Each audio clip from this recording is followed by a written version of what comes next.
So, a lot of our friends and family love old fashions because there's there's two sides of the coin. The one side is, I'm going to order this because I'm confident that this is well known.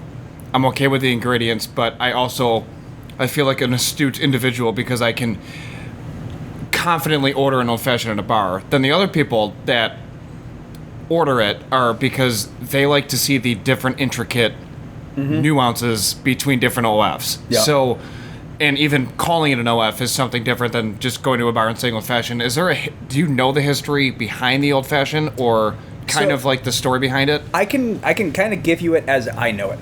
And, I've read a lot of cocktail books, and I'm just gonna throw this out before someone tells me that there's a different origin of a lot of these. There's a lot of conjecture in the history of cocktails.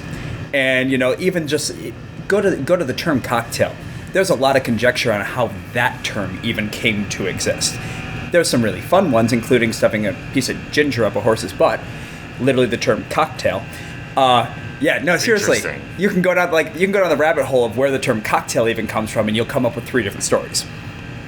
Yeah, sorry. That's just all right. Now I have to acknowledge that that's a weird thing to say, and then just move on. So the story basically goes that a lot of cocktails, whether they were curative, whether they were revivers, like all these different things, they were meant to kind of perk you up from being sick or for being hungover from the night before or whatever.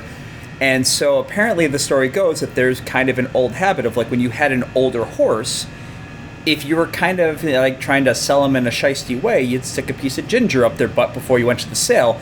It would actually cock their tail up. They'd perk up. They'd bounce around like a young buck. That piece of ginger was an early reviver. And then some of the earliest cocktails had ginger in them as that curative, reviving sort of thing. And so one of the stories is that it adopted the name of that habit of adding ginger to something. Maybe true, maybe not, but it's actually my favorite of the stories. Yeah, it's a good Whether story. or not that one's true or not, it's still my favorite. It's true. You said it on the podcast. It's true. But the old fashioned in particular, one of the earliest cocktail books is, Jerry Thomas, the Bon Vivant's Companion. It's been a while since I looked at the date, but I want to say it's 1877 or something. Maybe it's 1887. It's somewhere in that ballpark.